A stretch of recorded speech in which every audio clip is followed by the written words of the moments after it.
So much love and appreciation to those of you who have been with me for the 2 year period plus that I've been doing this.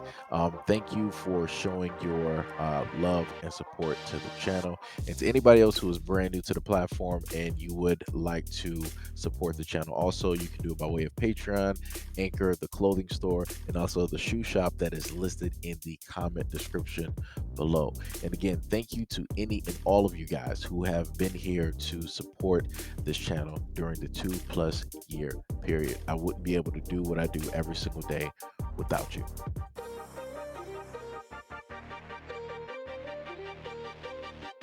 Came on the air, and it was about this man here, Grady Lewis. You were in that Tops earlier this afternoon. We're going to get to that story, but you told me just a few moments ago that you actually spoke with the suspect yesterday. He was here. Tell me more about that. I seen him, and he looked strange in the neighborhood, but he had a genius shirt on, so I wanted to see if he was a genius. And we sat and talked about string theory, critical race theory, the beginning of civilization, and he seemed like he was a genius, actually. He said he came up just to see the countryside, and he was going to go out camping. He bought a big thing, a jug of water. He had a little nervous twitch to him. I bought him something to drink, and we sat and talked for about 1 hour and 45 minutes after seeing the pictures and seeing the blue car that I seen him got into yesterday. So it's a shock right now, and he told me his name was Peyton. So it's a shock. And we did see a blue car get taken away from this scene just about a half hour or so ago. And you were saying that you were speaking with him on a bench that's located outside of this Tops. Yes. That's the bench that earlier today, when I first got here, you were the first person I spoke to. You were telling me that bench is your office. Yes. And you usually like to stop and sit there and talk to people that are passing by. Today you didn't stop. Yes. So walk me through your afternoon here at the Tops. Well, I went in there and got me some a juice, and I didn't want to sit there today, so I walked across the street and I opened up my juice, and as I opened up my juice, I heard what I knew wasn't a firecracker, and I looked up and I seen a guy shooting people. Then I seen a security guard run inside, and then I seen him going after him, shooting. And I saw him come back out, and he had all camouflage on, and glasses and helmet, and then he put the gun to his head, and he dropped it. He took off his gloves, he took off his gun, he put it down, he took off his vest, and then he got on his knees and laid down and put his hands behind his back, and they arrested him at that point. And the other thing I wanted to talk to you about, you were telling me about the security guard, the former Buffalo police officer who has tragically died in this incident. You were telling me today he told you no lingering around the store. We gotta keep it clear. Yes. You credited that man with saving your life. Yes, I heard him say to someone, "There's no lingering around the store." So me knowing that he was a Buffalo police officer, I never really wanted to give him an opportunity to say anything to me. So when I do go, I shop and I leave, and that's the reason why I left, because I heard him tell people that a couple times. So you don't really got to tell me something 4 or 5 times for me to understand. And from what I heard, he went back and he shot at him when he went in the store. So yeah, but if he wasn't there, I would have been sitting there. So I'm definitely thankful that I heard him say that. Yes, I'm definitely thankful to Mr. Salters. Yes, definitely. I say that this is a very odd interview. I've never seen a person on the street, right, that I felt the need that I need to question to see if they are a genius. Like, just because you're wearing a shirt that says intelligent or knowledgeable or genius or big brain. I never felt the need to go up to a complete stranger who obviously is not from this community and decide to pick their brain about politics, world issues, critical race theory. Like, this just is like, this is the most oddest, perplexing type of interview that I've ever seen in my life. Normally, whenever I've watched interviews like this and they had somebody that was an eyewitness, normally the individual would be given free reign to talk, right? They would allow them to say whatever's on their mind, just so that they can get that raw, true emotion, that heart, right?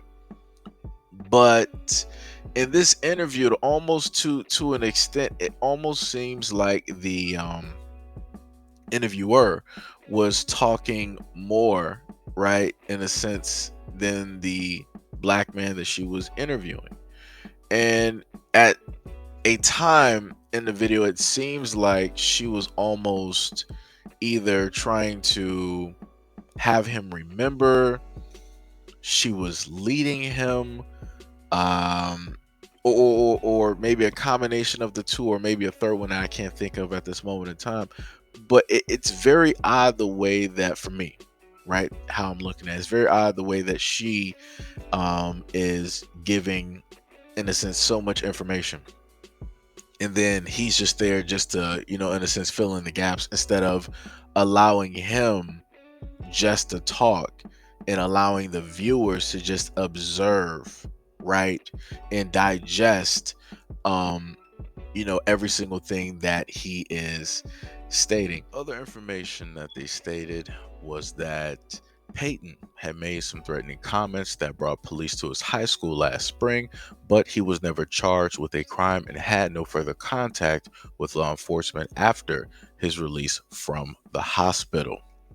Later on, they stated that Peyton traveled around 200 miles from his home in Conklin, New York, to Buffalo to commit the act. Law enforcement also stated that officials revealed Sunday that New York State police troopers had been called to Gendron High School last June for a report that Gendron, then 17, had made threatening statements. Gendron threatened to carry out an incident at Susquehanna Valley High School in Conklin, New York, around the time of his graduation. A law enforcement official who spoke on condition of anonymity stated that officials were not authorized to speak publicly on that investigation. Federal authorities were still working to confirm the authenticity of the 180-page document purportedly written by Gendron that stated that the incident was intended to terrorize all non-white and non-Christian peoples and get them to leave the country. So what that basically tells you is that law enforcement already knew that Peyton was an issue, that there were things there, that there were signs and symptoms. They just refused to act because it was just words. There was nothing that they could really go on or go off of in order to actually put him behind bars, to, in a sense, stop him, right? Because just think, if they would have acted during that point in time and they would have, let's say, put him in some type of psych ward or what have you, this incident would not have taken place because he would have been clearly somewhere else, right? Focused on other things, right? In a whole nother environment away from the general population. But due to the fact that law enforcement, right, refused to sit up there and act, here we are. Due to the fact that this information was not at least turned over to the FBI and maybe categorized, right, so that they could at least have start a file or however it works, right? At least they would have something, right? Even still, that didn't take place.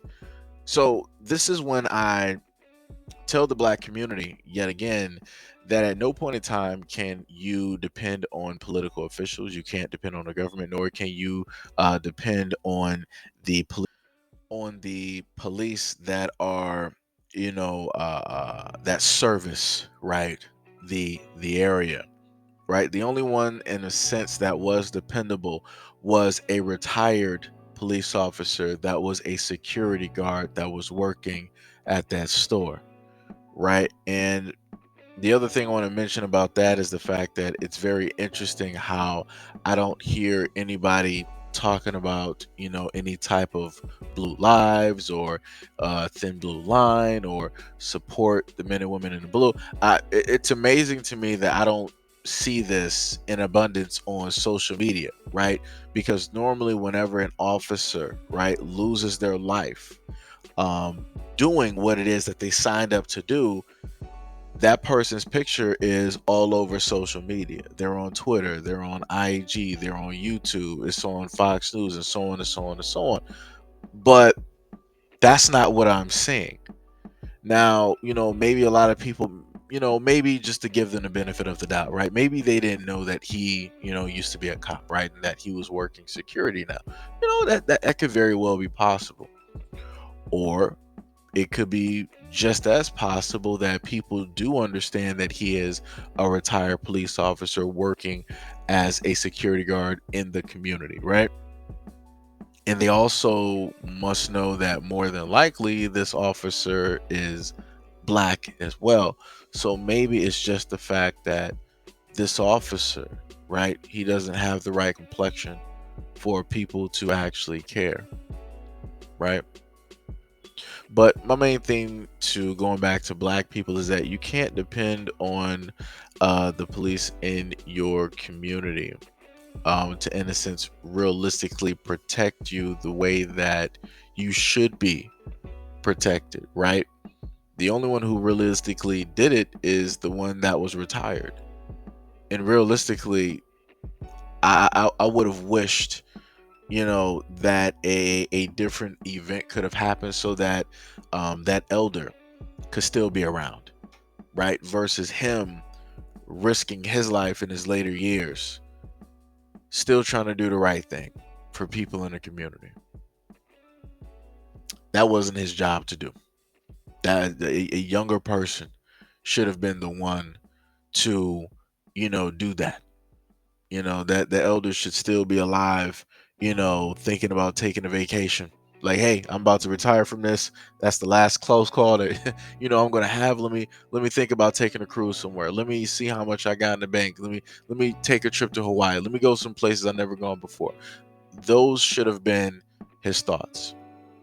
Or him thinking about, maybe his grandkids, or seeing his kids, or the 4th of July, or something like that. Those should have been his thoughts. Not this. Not this at all. But hopefully, the black community will start moving and start acting, right? People will take this opportunity, they'll take a breather, and they will decide to go out there, learn about their rights to carry. They will get legal training. They will, learn how to legally carry. They will legally, they will get their license to legally carry. I might have said that twice. And and everything else, because I feel like, I'm just going around in circles, just repeating myself, when it comes to stuff like this. Because realistically, it shouldn't have to come to things like this in order for black people to move and to understand how serious this is. Because this is very serious. But anyways, let me know what you guys think about this video and everything that I stated in the comment description below. And as always, peace, love, and stay tuned for the next video.